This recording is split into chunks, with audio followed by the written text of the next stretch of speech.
Dia, tudo bem? É legal ver tanta gente assim num sábado de manhã aqui, isso é sempre um prazer estar nesses eventos, porque a gente consegue ver a dedicação da galera, a gente consegue ver como a comunidade, como os membros da comunidade são ativos no Brasil, né? Isso é muito legal. Não é qualquer um que levanta sábado de manhã cedo para ir para um evento receber conteúdo, né? Isso é muito bom. Então, parabéns a todos vocês aí. Eu sou o Felipe Moura, vou falar um pouquinho sobre Progressive Web Apps. A gente tem uma palestra também do Milfon depois que ele vai falar sobre o tema, então acredito eu que uma palestra vai agregar para a outra, tá certo? Esse aqui sou eu. Eu sou um Google Developer Expert, então eu participo, aqui no Brasil acho que são 3 na web e um acho que nem mora no Brasil mais.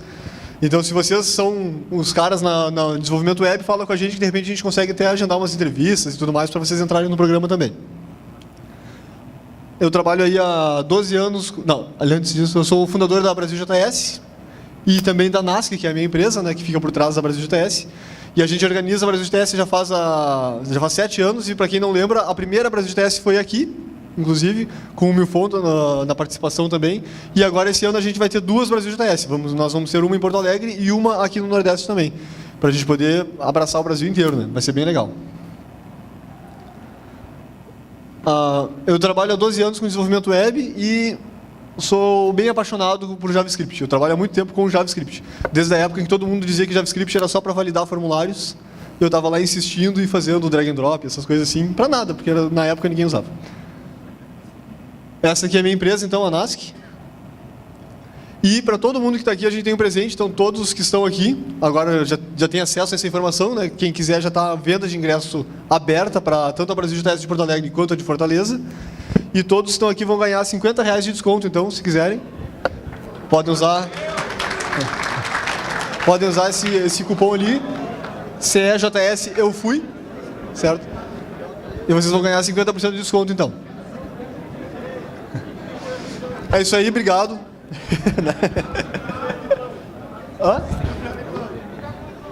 Os early bird, manda um e-mail para nós e a gente conversa, vamos ver o que a gente consegue fazer. Vamos falar de Progressive Web Apps, então.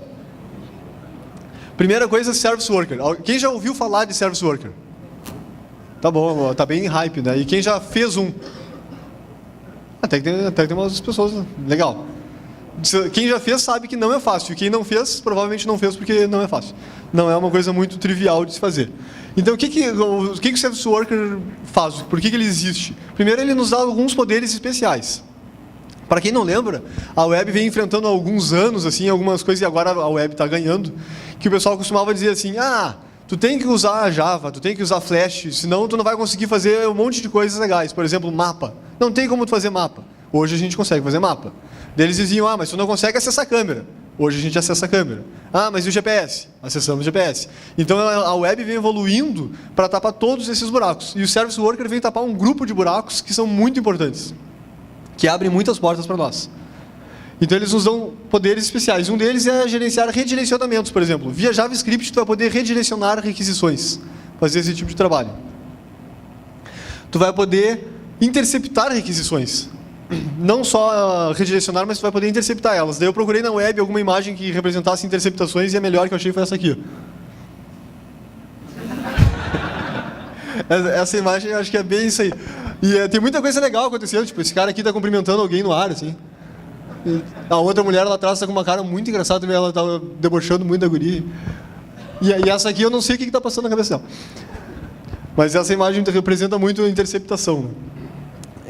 Outra coisa é controle de cache, então a gente vai conseguir fazer um controle de cache usando JavaScript. E eu estou falando de controle de cache, eu não estou falando de vocês botarem um app cache lá que todo mundo odeia, que foi uma tentativa frustrada.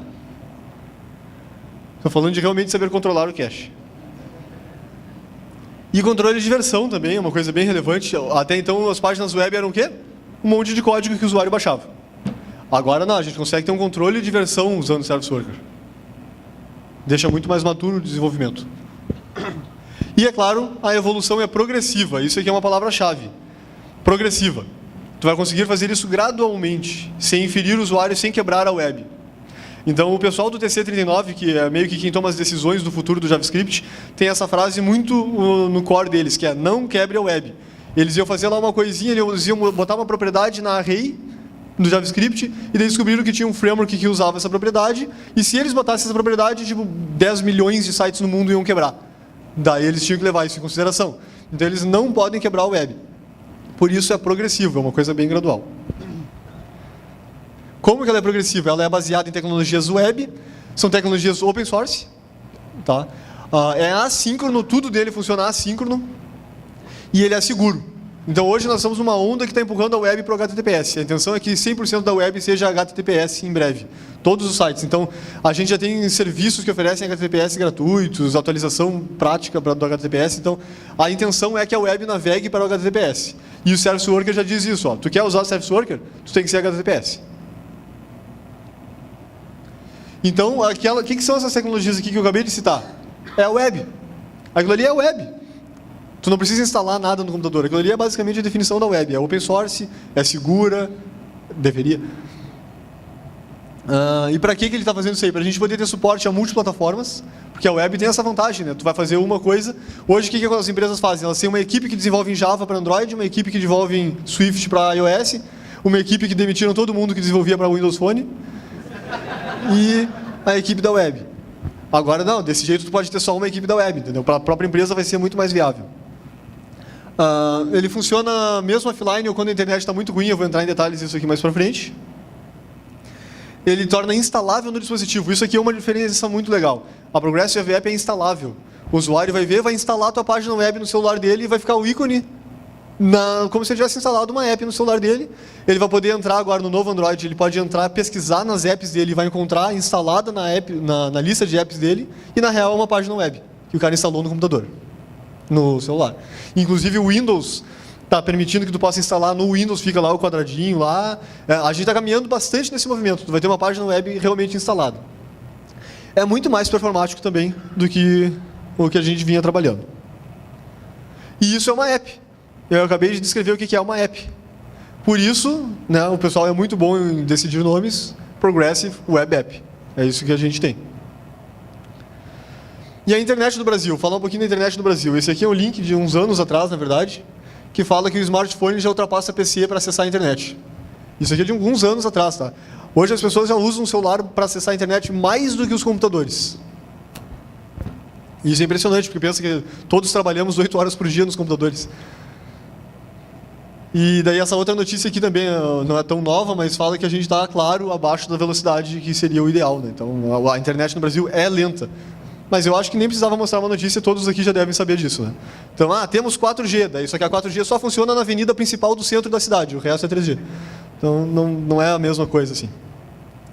E isso leva o usuário para essa situação aqui, né? O usuário acaba ficando offline, ele não consegue acessar nada, não consegue navegar em nada, e ele consegue jogar um pouquinho. Isso ele consegue fazer em alguns navegadores, né? No Chrome ele consegue, pelo menos ele gasta o tempo dele jogando um pouquinho. Mas esse não é o problema aqui. O problema, aqui tu está dizendo para o usuário assim, olha só, tu não vai fazer nada, ponto. Tu vai jogar um pouquinho se tu quiser. O problema é esse aqui, ó. Isso aqui é um problema sério. Porque isso aqui tu está dizendo para o usuário, tu tá online, cara, vai. E daí o pobre coitado vai tentar ficar online, e a gente chama isso de Li-Fi. Ele está mentindo para ti que tem Wi-Fi, né? E isso é muito pior, porque daí o coitado do usuário fica assim, ó.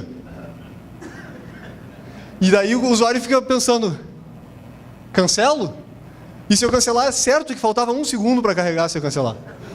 Daí o cara não cancela, não, vou esperar mais um pouquinho. Quanto mais eu espero, menos eu tenho que esperar, né? Só que na verdade o cara fica ali e não tem internet. Mas o computador dele, o celular dele está dizendo que sim, que ele está online. Isso é terrível. E daí eu tenho aqui uma imagem que eu vou mostrar, que é de um episódio que tem mais ou menos uns 15 anos de idade e que até hoje a gente vê os usuários enfrentando. O cara está lá querendo acessar o conteúdo dele no site, está navegando na internet, esperando, ele está disposto a esperar, ele sabe, tá, a internet é lenta, ok, vou fazer o quê? Ele segue esperando pelo conteúdo dele e daí um banner. A gente vê isso direto, o cara está querendo só ler um texto e daí tu larga 1 mega de banner para ele. O cara só queria ler um textinho. Então isso nos leva a alguns gráficos. Esse aqui é um gráfico que eu fiz, eu procurei na internet como destruir o seu smartphone. E tem 4 milhões de vídeos ensinando a destruir um celular. 4 milhões de celulares foram destruídos por isso, e o primeiro deles tem 4 milhões de visualizações. Só aí já foi 8 milhões de celulares destruídos por causa de raiva da internet, né? E a internet se tornou hoje a base da nossa existência. Nessa torre aqui a gente tinha lá em primeiro lugar, sei lá, comida. Puxa o teu celular e pede comida, se tu tá com fome. Sabe? Segurança, tu pode chamar a polícia, tu pode achar um grupo para discutir alguma situação, se sentir bem contigo mesmo psicologicamente, tu pode entrar numa rede social, conversar, faz uma ligação com a câmera e fala com alguém que está distante, né? Tu consegue fazer tudo, ligações interpessoais, sexo nem internet, né? E a gente consegue ter a internet na base. E agora a gente vai para o código. Só que, primeiro, a gente tem que falar de teoria. Eu sei que a teoria é a parte mais, né? Mas a gente tem que falar. Tem essa frase aqui, que a teoria é a diferença entre saber e saber. O cara, eu sei tocar violão. Ele sabe tocar meia dúzia de música. Ou eu sei tocar violão. O cara sabe todos os acordes, sabe montar acordes, sabe, né, as tríades, etc. Essa frase aqui é uma frase bem filosófica minha, que eu acabei de inventar. E vamos falar do Service Worker de novo. Como é que é tecnicamente o Service Worker, tá? Eles rodam um escopo próprio. Isso aqui é uma coisa importante. Tu tem, digamos, 3 abas da tua página aberta. 3 abas abertas. Mas elas estão usando um mesmo Service Worker. Service Worker, ele é uma coisa rodando atrás das suas páginas. No Windows, inclusive, tu pode ver num cantinho lá na bandeja do Windows tem um ícone do Chrome. Aquele ícone do Chrome está rodando os seus Service Workers. Ele está controlando aquilo ali, não as suas abas.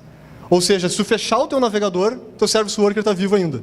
Por isso que ele consegue funcionar mesmo quando o teu navegador está fechado. Ele é uma coisa à parte, tá? Uma vez que ele for registrado, então ele roda em background, é isso que eu estava explicando, e ele exige o HTTPS ou o localhost, então para tu desenvolver, tu pode usar o localhost. E ele somente pode interceptar requests do próprio escopo. O escopo seria a origem dele. Então, se eu estou usando no meu index, ele vai conseguir interceptar tudo que acontece do index em diante. Se eu estou registrando um service worker no barra alguma coisa, é só a partir desse barra alguma coisa que ele consegue interceptar, ele não consegue interceptar antes. Para evitar que, imagina, tu carrega um script na tua página e esse script muda as coisas do teu index, também não pode, né? E ele tem um lifecycle. O lifecycle é um pouquinho mais delicado de entender, de lembrar, na verdade, mas é bem intuitivo, na real. Então, primeiro ele instala, ele vai pegar e vai dizer assim, estou instalando o Service Worker o cara, quando o usuário acessou a página, tu diz assim, instala o meu Service Worker. E ele vai dizer, estou instalando, beleza, ainda não está ativo, estou instalando. Se tiver algum outro Service Worker já instalado, ele tem que saber lidar com essa situação. E aí que a gente entra no segundo nível, que é assim, eu instalei o teu Service Worker novo, mas como já tinha um rodando, eu estou esperando todas as abas que tu tem que usam aquele antigo fecharem. Se alguém está usando uma aba antiga, imagina o usuário está mexendo numa página, tu atualizou o Service Worker e daí os scripts novos que tu está baixando agora já não são mais os mesmos naquela página, vai quebrar tudo. Então ele está dizendo, instalei, mas eu estou esperando o usuário não usar mais o Service Worker antigo. Se não tinha nenhum, ele pega na hora. Assim que o usuário parar de usar, ele vai entrar também. Aqui é o Activating, ele está dizendo, beleza, não tem mais ninguém usando os antigos, eu entrei, estou instalado, estou ativando agora. E daí o ativado. Que é aqui ele está dizendo, estou rodando e eu estou controlando essa página agora. O Service Worker está gerenciando todo aquele escopo de requisições, né? Tem alguém acordado ainda? Que bom que tem. Então, porque agora a gente vai ver código e agora sim o pessoal vai dormir bastante. Agora é código de verdade. Vamos começar a ficar mais... Isso aqui é a parte mais fácil, na verdade, que é o index.html. Tu vai pegar nele e vai dizer assim, olha só, se tiver Service Worker no meu Navigator, usa o Service Worker, o objeto Service Worker, para instalar. Então, eu vou dando ali um register de um arquivo meu. Esse aqui é um arquivo JS, que vai ser o meu Service Worker em si. E daí eu estou dizendo, depois de tu registrar, diz ali, beleza, está registrado ou não. É isso. Na verdade, o index.html é isso. Eu estou dizendo, registra meu Service Worker, meu sw.js. E uma coisa legal aqui é que os browsers que não têm suporte a Service Worker, simplesmente não vão nem saber o que eles estão perdendo. Porque ele não vai entrar naquele if lá e vai sair funcionando. Só que quando o usuário estiver offline, por exemplo, não vai funcionar. O browser que tiver suporte a Service Worker vai saber lidar com isso. Então vocês podem sair daqui agora e já implementar a Service Worker, por exemplo, que não vai ter problema. Isso é ser progressivo, né? Gradual. E aqui é o nosso SWJS. O nosso SWJS, ele vai ter o escopo dele, o self, é o próprio escopo do Service Worker. Então aqui a gente realmente está tratando o Service Worker em si. E ele tem alguns eventos. Um deles, então, é o install. Eu estou dizendo, quando alguém solicitar para instalar, eu vou executar essa função que recebe o evento de instalação, né? E esse evento eu consigo dizer assim, espera até que. Vocês estão acostumados já com promises no JavaScript? Porque é profundamente apoiado em promises. O Service Worker ele é assim, pesado em promises. Então, se vocês não estão acostumados com promises, é bom dar uma estudadinha antes só em promises, para depois vir para cá, porque para não se perder muito assim. Aqui eu vou tentar explicar bem passo a passo, vai ficar tranquilo, mas na hora de pegar para fazer, ele é bem pesado em promises. Então, eu estou dizendo assim, o wait until, por padrão, o que ele está fazendo? Ele está, quando chegar aqui no final, eu vou dizer, termina, resolve, né? Quando essa promise aqui estiver pronta. Então, esse é o momento que eu vou dizer assim, eu vou começar a instalar, vai lá e baixa esses arquivos, por exemplo, guarda em cache, sabe? Apaga o cache antigo. E aí tu sim diz, agora sim está pronto, está instalado. Então, é tu que decide a hora de dizer que teu Service Worker está instalado. Tem o outro que é o Activate, ele segue o mesmo padrão. Então, eu posso dizer, espere até que essa minha promise se resolva. E daí ele vai esperar antes de dizer que realmente está ativo. E é legal que só por ter aquilo ali, só tem aquilo ali, tu vai no Chrome lá, agora acho que o Firefox na nova versão ia ter uma aba para isso também. O Chrome tem uma aba no console dele que é o Application. E ali vocês conseguem ver. Então aqui já estamos vendo aqui o instalado. dsw.js é um arquivo, é um Service Worker que está instalado, está rodando, está ativo. Quando entra um novo, ele mostra aqui embaixo. Tem um instalado novo, mas não está ativo ainda, está esperando. Daí quando o de cima, tu fechou a aba do de cima, o de baixo entra como ativo. Tu consegue ver bem direitinho esses passos que ele está executando. Agora a gente começa a fazer umas coisas um pouquinho mais interessantes com ele. Ali, até então, aquilo ali que a gente fez, a gente estava dizendo assim, instala um Service Worker e não faça nada com ele. Só instala. Agora a gente começa a usar ele de fato. Então eu estou dizendo assim, escuta o evento de fetch. Qualquer coisa em qualquer uma das tuas abas que requisitarem algo vai passar por aqui. E eu estou falando assim, uma tag image source vai passar por aqui. Script source vai passar por aqui. O cara digitou o URL no browser, ele deu enter, vai passar aqui primeiro. Lembra? O Service Worker está rodando por trás das abas. Então o cara digitou o teu index e deu enter, não tem nada carregado lá. Antes ele ir carregar o index, ele vai perguntar para o Service Worker, o que tu quer fazer com isso? Então esse é o nosso evento de fetch. A gente está escutando tudo o que está acontecendo, tudo que está passando por ele. E aqui eu estou fazendo uma coisa muito útil. Eu crio lá uma URL, né? E daí eu respondo o evento de fetch com uma nova requisição que é o próprio fetch. Então, na real, eu não estou fazendo nada. O usuário está dizendo, eu estou dizendo assim, escuta quando o usuário pedir algo, e daí, quando o usuário pedir algo, tu pede algo. É só isso que eu estou fazendo. Só tem uma coisa que você tem que levar em consideração, que é que o respond with do Service Worker, ele espera que a tua função de callback, digamos assim, na verdade é outra promise, né? Isso aqui são promises também. Então, tu pode devolver uma promise resolvida ou não. E ele espera que aquilo ali termine em um objeto do tipo response. Só isso. Se tu devolver qualquer outra coisa, ele vai reclamar e não vai deixar. Tem que ser um objeto do tipo response. Até aqui tudo bem? Ninguém está chorando? Todo mundo? Tudo tranquilo então. Agora aqui eu estou fazendo uma outra coisa. Estou começando a redirecionar páginas agora. Então eu peguei minha URL lá. Eu não precisaria ter feito isso a URL no outro exemplo. Eu fiz já para mostrar para vocês irem se habituando. Eu peguei a URL e desmantelei ela num objeto. E daí eu tenho uma versão, uma variável aqui, uma constante, na verdade, que diz onde é que está a nova versão. Eu tenho uma nova versão. Quem for para a versão antiga, eu quero que vá para a nova.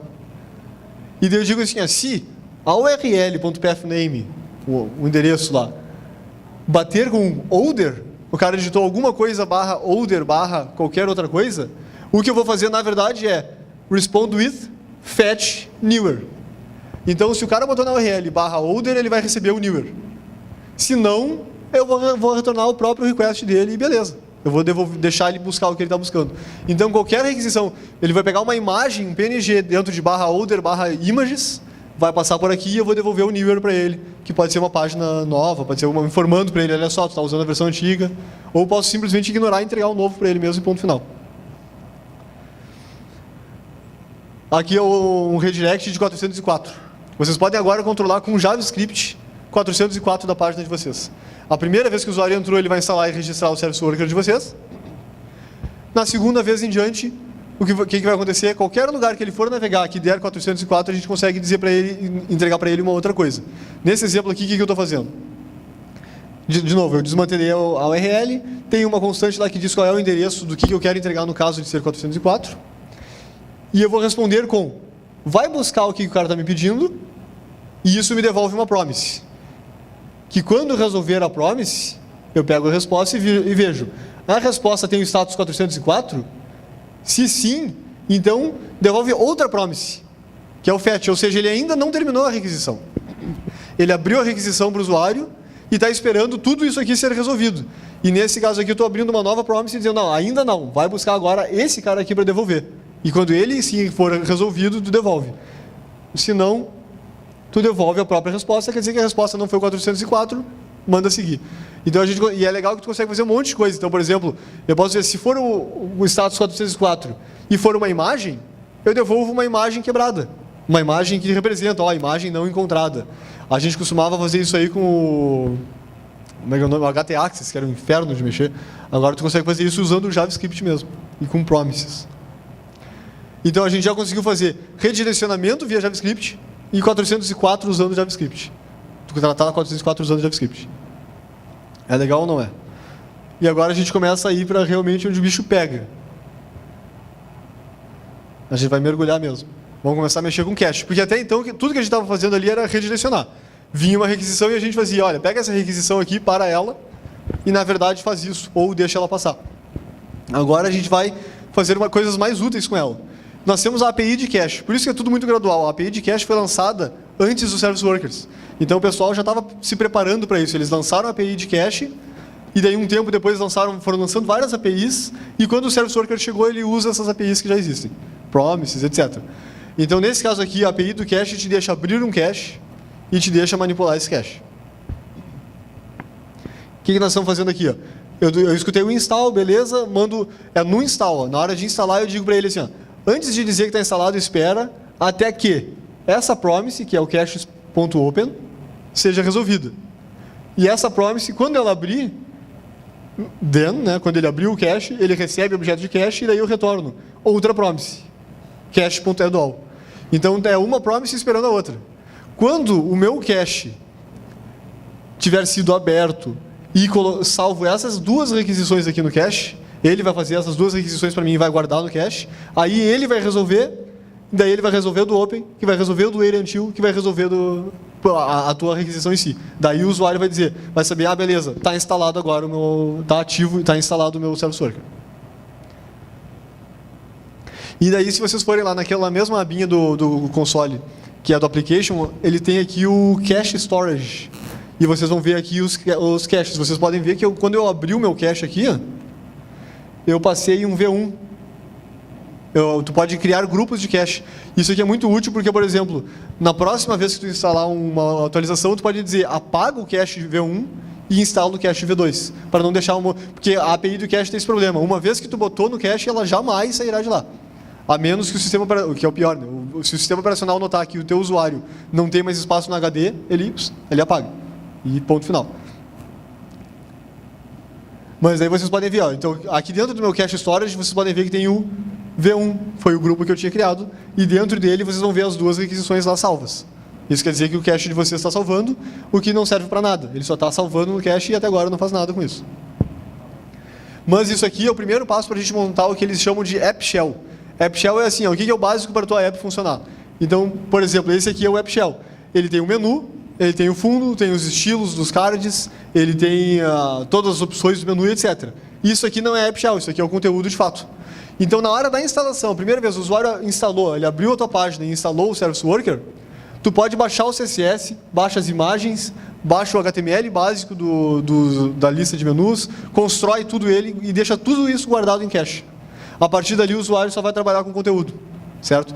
Isso vai fazer o quê? Que quando a gente passar a usar esse cache, que é na próxima etapa, o usuário vai entrar e vai ser instantâneo o carregamento dele do teu CSS, do teu JavaScript principal, do teu menu, das tuas imagens. Vai ser instantâneo. E como é que a gente faz isso? Ela começa a ficar um pouco mais complicado, por isso eu vou bem passo a passo. Eu estou escutando de novo o evento de fetch, eu tenho lá uma constante que é meu 404, e eu tenho o evento .respondWith. Então, eu já estou dizendo, vou responder com alguma coisa, mas o que é que eu vou usar para responder? Eu vou responder com caches.match. Isso aqui vai dizer para o nosso objeto de cache, assim, ó, vai buscar o que der um match com essa request aqui, com essa URL.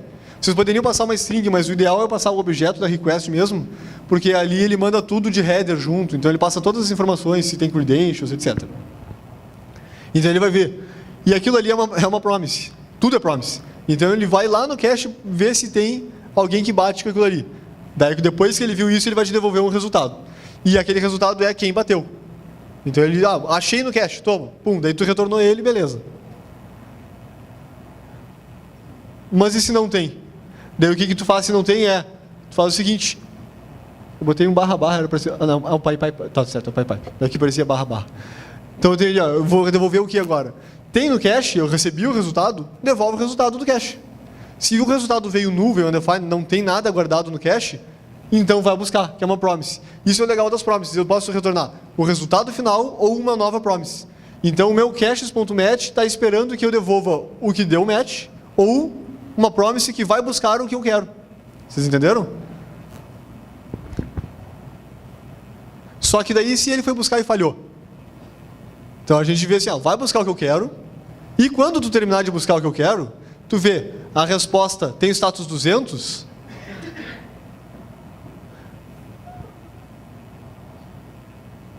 e daí aqui eu estou fazendo o quê? Agora é a parte que eu vou colocar no cache as coisas novas. Aqui é o pulo do gato, como eles chamam. Olha só, eu cheguei aqui e vi, a resposta é 200, beleza, então, abre o meu cache stall e salva lá dentro essa requisição. E notem que dessa vez eu não estou escutando aqui, eu não estou escutando o den, porque não me interessa quando ele vai salvar. Eu fui buscar, peguei o resultado, eu devolvo para o usuário e digo para o service worker, salva isso aqui em cache, mas quando terminar eu não quero nem saber. Porque eu não preciso esperar ele salvar em cache para devolver o conteúdo para o usuário. Chegou, eu devolvi. E enquanto isso, ele está salvando em cache lá com uma outra promise, que é assíncrona. Então a gente está ganhando até isso, o usuário não precisa nem esperar por isso. E aqui, daí a gente vai indo. E se ele não foi 200, a gente vê assim, então tá, então vai no caches e encontra o not found, que é aquele cara lá de cima. Ou seja, nem o not found eu não estou indo buscar, né? O not found está no cache. Isso aqui vai fazer o quê? Na primeira vez o cara entrou, eu vou ver, tem resultado, está no cache? Não tem. Então vai buscar, voltou, achou? Beleza, então salva no cache e devolve. A segunda vez que o cara entrou, primeira coisa que ele faz, tem no cache? Tem, devolve. Ele nem faz nada, ele nem sai dali. Ele só acha no cache e te devolve para o usuário. Ele não precisa nem... Se tu for olhar lá na network, até eles atualizaram isso, não aparecia no network. Agora eles botaram que aparece no network com um iconezinho dizendo, veio na verdade do service worker, não da rede. Então aqui ele nem sequer foi buscar na rede, nem abriu nada HTTP, nada. Daí agora ele foi lá, não tinha cache, foi buscar, não conseguiu buscar. O que ele devolve? O not found, que está onde? Lá na instalação a gente salvou ele. A primeira vez que o usuário abriu a página, a gente guardou o not found em cache. Então agora, no mínimo o not found ele vai ter em cache de ponto final. Aqui a gente garantiu que o cara, ele tentou, realmente o cara está offline, entreguei o not found para ele. Mas uma coisa muito legal disso aqui também é que vocês podem gerenciar um monte de outras coisas. Então desse jeito aqui, se o cara está na Li-Fi, se ele está naquela maldita internet que diz que está conectado e na real ele está muito, muito lento, ele ia levar 5 minutos para baixar um arquivo, o que acontece? Antigamente, há pouco tempo, antigamente para nós, agora é 1 ano atrás, nem isso. O pessoal usava a API do offline ou online, né? Tu conseguia ver navigator.online e tal, e ele te dizia. E daí tu via, o cara está online, então vai buscar. Se não, devolve o not found. Só que daí tu vê, ele está online, está online. Então então vai buscar, daí leva 1 minuto para carregar um arquivo. Desse jeito aqui não. Porque ele não vai nem sair, não interessa se o cara está online ou não. Ele vai ver assim, achei no cache e devolve. Tanto faz se o cara está online ou não. Eu achei no meu cache, eu vou devolver. Então naquilo que a gente tinha do AppCache lá, o cara vai entrar aqui, todos os teus scripts que fazem a tua página funcionar, vão vir aqui, estão todos em cache, tu já instalou. Todos os teus CSS que fazem a tua página ficar bonita, botam o teu logo lá e tudo mais. O teu próprio logo, que ele iria buscar o teu logo está em cache, ele já botou ali. O cara acessou a página e instantaneamente ele já viu a estrutura da tua página. Menu, logo, rodapé, etc. Daí tu pode fazer com que ele vá buscar o conteúdo. E o legal é que como a gente está botando no cache tudo que deu certo, o conteúdo que ele vai ver se falhar, vem do cache também. Então ele já vai ver o conteúdo da última vez. IndexedDB. Já tiveram o desprazer de usar IndexedDB? É muito ruim. E veio para substituir o que tinha antes um SQL Lite no browser e tal, daí o pessoal abortou aquele lá, abandonou ele e foi para o IndexedDB. Eu não gosto muito, mas ele tem alguns problemas, tá? Ele pode ser usado como armazenamento de resultados de requisições JSON. Isso aqui é uma vantagem. Tu pega um JSON e salva lá, como se fosse um Mongo, como se fosse um NoSQL funcionando dentro do teu navegador. Essa é a vantagem, isso é o legal dele.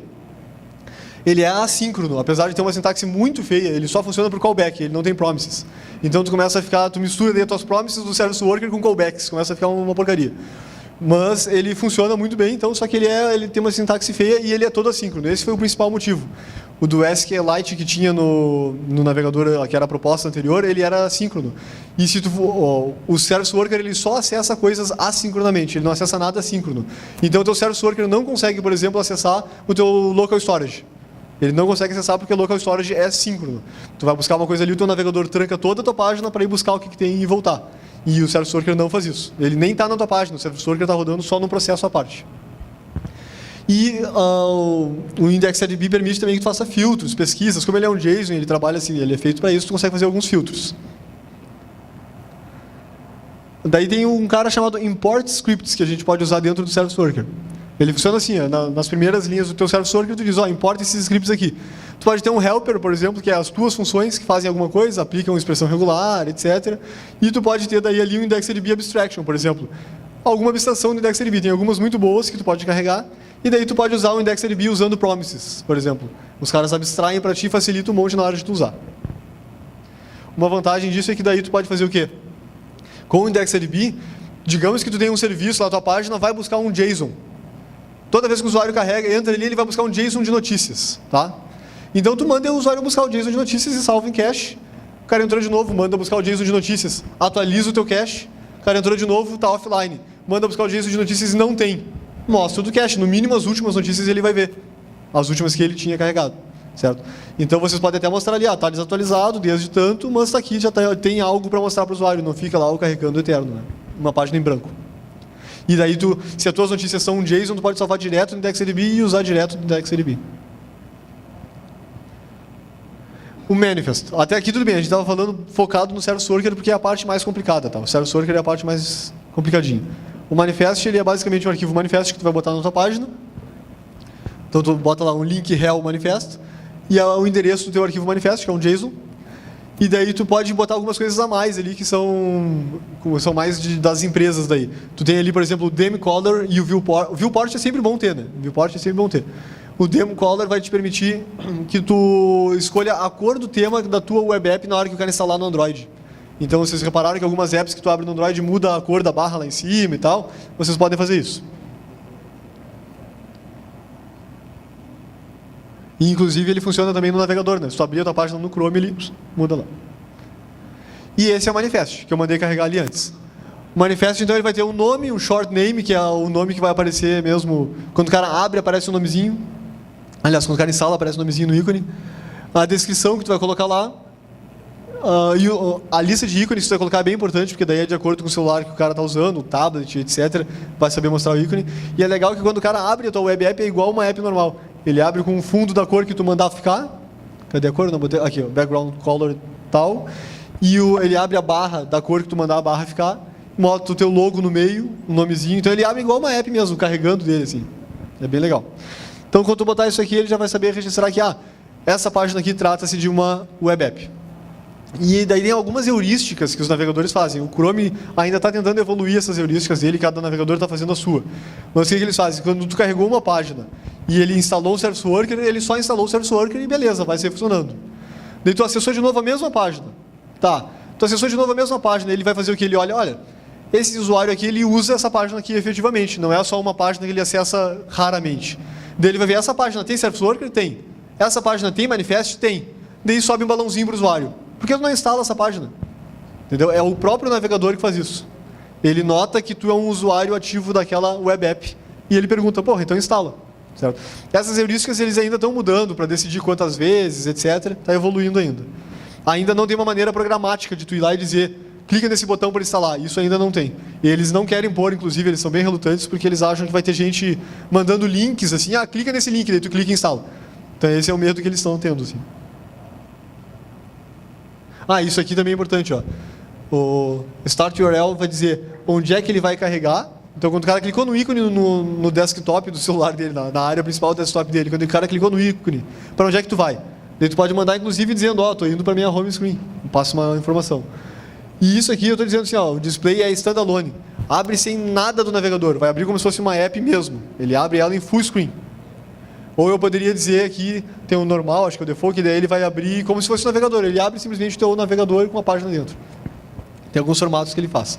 E tem daí o full screen, que é full screen mesmo. Que é para games, por exemplo. Tu abrir um game, ele entra em full screen, tapa a tela inteira, tira a barra, tira tudo. Então, assim, o resultado que fica, essa aqui é uma web app que eu tinha feito da Brasil GTS, fica um íconezinho instalado lá, só para mostrar o resultado, né?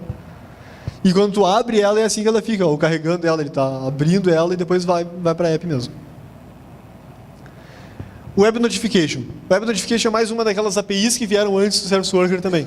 A gente já podia mostrar notificações para o usuário antes de ter o Service Worker. Como é que ela funciona? Ela é muito simples. Notification.request_permission vai abrir aquele balãozinho lá em cima perguntando para o usuário, tu deixa eu te dar notificações? O cara vai dizer sim ou não. Normalmente eles dizem sim sem nem ler. Normalmente é isso que as pessoas fazem. E daí como é que eu mostro uma notificação? Eu vou lá e crio uma new notification, onde eu vou passar o título e as opções. As opções vão ter o corpo, o ícone e tem algumas opções novas. Inclusive evoluiu muito isso aqui agora. E tu tem opções, inclusive, para tu mostrar, por exemplo, botões de call to action. Tu pode adicionar na tua notificação um botão comprar. E daí no Android tu vai baixar ali a barrinha ali de cima e vai aparecer ali a notificação tal com o botãozinho comprar, agendar. Tu já pode fazer isso aqui. Tu pode botar imagens, abrir uma imagem zona dentro da notificação. Inclusive já está enchendo meu saco, tem vários caras que estão fazendo isso. E daí tu pode botar aqui, inclusive tu pode matar ela, daqui a um tempo tu manda fechar a notificação sozinha. Por padrão, eu nem lembro qual é o tempo que está agora, te muda também de um navegador para o outro. Mas tu pode ir lá e ativamente mandar apagar, mandar fechar. E a notificação fica assim, ele só aquele tum, com o logo e o texto. É bem simples essa parte. O que não é simples é essa outra parte. Dentro do nosso manifesto a gente vai acrescentar uma coisa a mais. Por enquanto, até onde eu vi, só tem esse GCM Sender ID aqui. Mas a ideia é que não tenha mais o GCM. GCM é Google Commander Manager, uma coisa assim. Então, o que ele está fazendo aqui, na verdade, eu estou dizendo qual é a minha ID para usar alguém que envia notificações. Então, daí o meu manifesto vai saber, legal, então tá bom, então a partir dali. E no meu Service Worker, eu vou dizer assim, olha só, normalmente a gente pode botar isso aqui até no install, depois que instalou, tu solicita, por exemplo, isso aqui. Eu estou dizendo, quando tiver pronto o Service Worker, beleza, está redondinho, então, pega o registration, isso aqui vai assim, Service Worker registration.pushmanager.subscribe. Então, o que eu estou fazendo? Eu estou dizendo, pega há um registrador do Service Worker, o Service Worker sabe se registrar. Por que isso aqui? Porque a página, lembra que eu falei que as páginas não são o Service Worker roda atrás? Então ele é uma outra coisa, e agora é o Service Worker que está se registrando. Entenderam? Então eu estou dizendo para ele se registrar. E isso aqui, se o usuário não tinha clicado no sim ainda, ele vai subir o balãozinho perguntando para o usuário. Tem alguém aqui, que é o Service Worker, que está querendo te dar, pedindo permissões para poder notificar.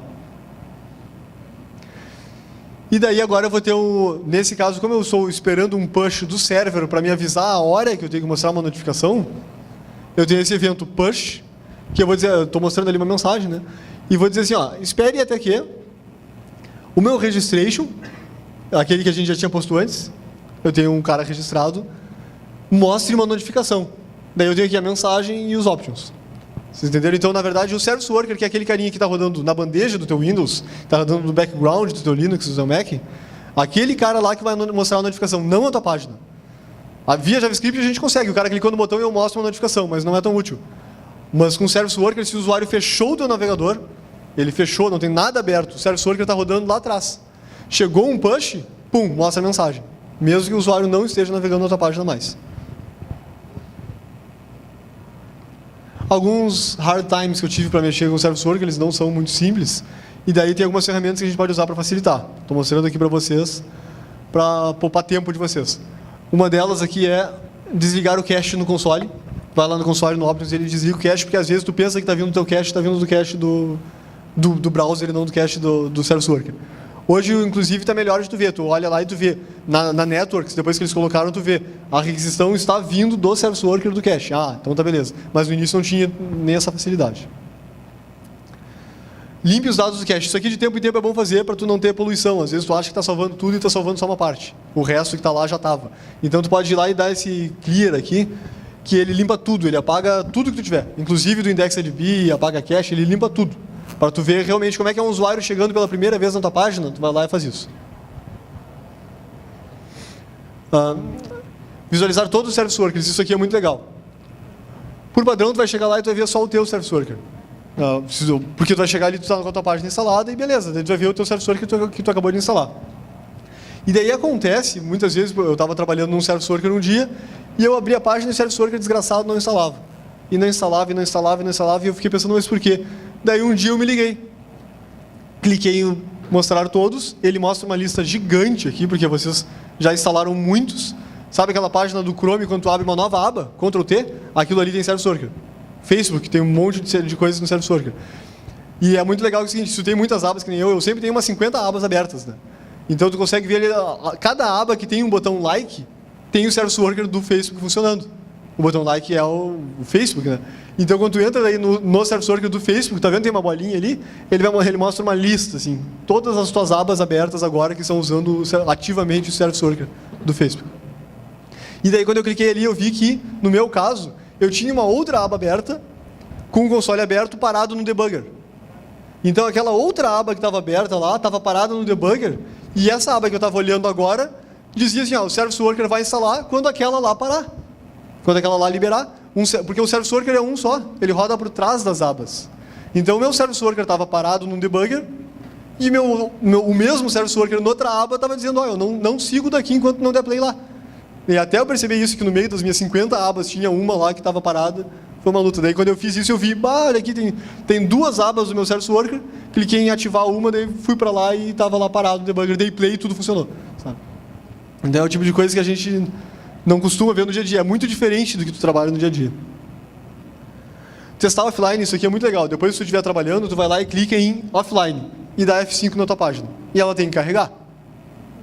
Certo? Pode não estar carregando a última versão do teu JSON, do teu REST, mas ela tem que carregar. Essa é a ideia de tu estar usando direito o teu Service Worker com os caches. E mais do que isso, outro passo é tu testar a Li-Fi. E isso aqui é um teste muito relevante. Tu vai lá e bota um throttle. Sabe o que é throttle? Tu diz assim, a conexão da internet não está funcionando full. Tu vem aqui e diz, simula 2G. Simula o Hzinho, aquele H maldito. Sabe? Tu consegue botar ali e tu diz, simula que eu estou numa internet bem ruim. E daí aquela tua aba ali vai começar a carregar bem lentamente, vai simular realmente a requisição assim, e tu vai poder ver para o usuário. E o ideal é tu colocar, por exemplo, a pior internet que tem, da F5 e a tua página carregar instantânea. No máximo ali, de repente, existem algumas técnicas, né? Eu vou entrar mais em detalhe ali agora. Mas no máximo, se tu tem algo que tem que ser atualizado, aquele algo ali talvez demore, mas o resto tem que ser instantâneo. O usuário não fica frustrado carregando. Usar o Lighthouse. Lighthouse é do Google, é um aplicativo. Tu instala ele no Chrome ou tu usa via terminal também agora. Mas o legal é que ele te gera um relatório enorme. Deixa eu ver se eu tenho um slide sobre isso. Não. Ele te gera um relatório enorme e ele te dá uma nota. E esse relatório é baseado em tudo que tu precisa para ter uma web app boa. Então ele vê se tu tem cache, ele vê se a tua web app tem todos os ícones que tem que ter, ele vê se a tua página é acessível, quanto tempo ela leva para carregar. E é legal que quando tu dá play para ele fazer o teste, ele carrega a tua página, recarrega, deixa offline em teu browser, recarrega de novo, deixa lento, recarrega, ele faz um monte de teste assim, e depois te diz, tá uma bosta, ou tá muito bom. Normalmente é difícil. Eu fiz uma web app que chegou em 99 pontos, não consegui chegar em 100. Muito difícil. Ferramentas. Aqui eu vou fazer um jabazinho, entre aspas. Essa aqui é uma ferramenta que eu criei, está no GitHub, inclusive, lá, da NASC, se quiserem dar uma olhada. E essa ferramenta é para facilitar a vida de quem trabalha com Service Workers. Porque vocês viram que não é simples, né? Ele é muito poderoso e com grandes poderes, grandes responsabilidades. Então, não quer dizer que se vocês não têm poderes, vocês não têm responsabilidade nenhuma, né? Responsabilidade todo mundo tem. Nesse caso aqui, eu criei esse projeto que é o DSW. Vocês podem dar um npm install-g DSW. E a intenção é o seguinte, na tua página, o que você vai fazer é chamar o script dele e vai chamar dsw.setup, e daí tu tem ali o deno e o cat, que é para saber se ele instalou ou não instalou. Ele vai instalar o service worker para ti, mas ele vai gerar um service worker para ti. Esse que é interessante. E tu vai criar um arquivo chamado DSW file, que nem tem o grunt file, gulp file, vai criar um arquivo DSW file que é um JSON. E esse que é a diferença do que a gente quis fazer aqui. Ele é um JSON que tu vai ter as tuas regras, my rules ali. Tu pode ter quantas regras tu quiser.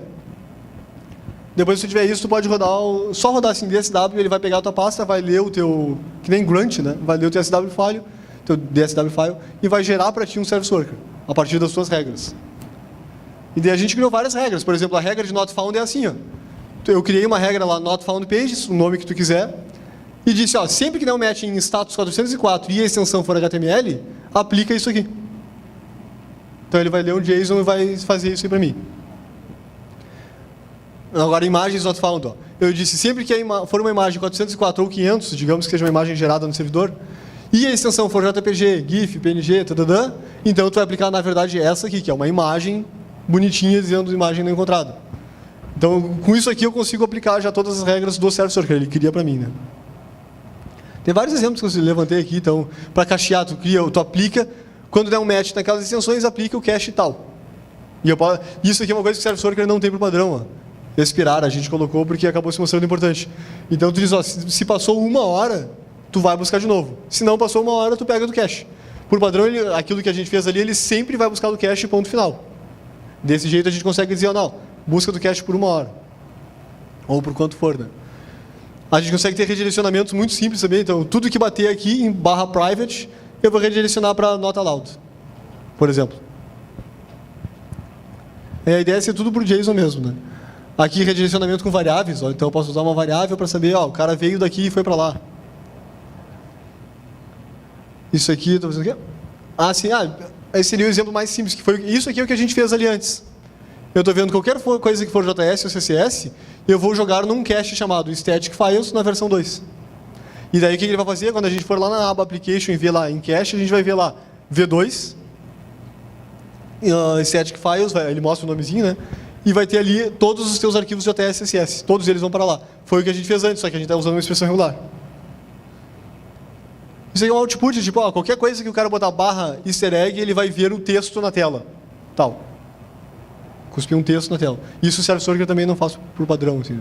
IndexedDB, então, para ele jogar coisas no IndexedDB é bem simples, vem tudo por JSON, né? Isso aqui é para post message. Então, se tu... post notification. Então, se tu tem já uma ID, eu estou dizendo, ó, o serviço GSM, é o do Google, eu tenho a ID tal, e quando chegar uma notificação, vai buscar esse JSON aqui. Esse JSON diz qual é o título, qual é a mensagem, qual é a imagem, etc.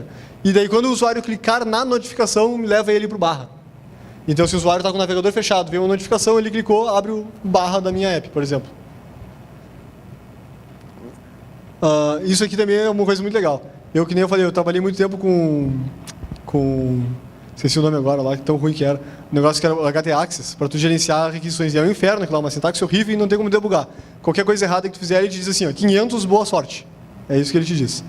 Então, a gente fez todo um negócio aqui que a gente tem um trace. O DSW tem toda uma API enorme, tá? Ele tem vários métodos ali, mas ele tem um trace, que eu acho que eu vou mostrar daqui a pouco. Ele tem um init também. Ele tem um init. O init, tu diz, inicia para mim, ele cria para ti os arquivos lá básicos dele. E isso aqui é o trace. Ó. O trace eu digo assim, ó, vasculha, fica acompanhando tudo que for em qualquer coisa. Naquele caso eu estou usando asterisco, mas poderia ser numa requisição específica. De quando alguém fizer alguma requisição, digamos, o usuário passou o mouse em cima de uma imagem que dava um source para outra coisa. Nunca faça isso, mas digamos. Daí o que acontece é que cai no teu console isso aqui. É um objeto trace que tem todos os passos. Então ele está dizendo, olha, o cara pediu a imagem, eu descobri que ela bateu na regra tal, fui buscar no cache, não tinha no cache, fui buscar na URL, baixei, botei em cache, então tu está vendo aqui passo a passo. Então se tu fez alguma cagada na hora de escrever lá tuas regras, aqui ele vai te dizer, ó, parei na regra tal. E algumas outras ferramentas que existem também. O Google tem esse SW Toolbox, que é o que eles mais estão investindo agora, assim, que é também para facilitar o teu uso, tá? Só que ele é bem complexo. Ele é bem mais programático, assim. E esse aqui é o Precache também. O Precache é mais simples, tá? Também é do Google. Mas a ideia dele é só fazer aquele... Pelo menos era. não sei se eles mudaram agora, mas era só fazer o teu esqueleto básico. Então tu dizia para ele assim, ó, cacheia por padrão esses scripts, esses CSS e essas imagens. Beleza. Daí ele ia usar aquilo ali, que é o teu esqueleto da tua app, né? O App Shell. E muito obrigado, vocês são demais. E aqui estão os meus dados.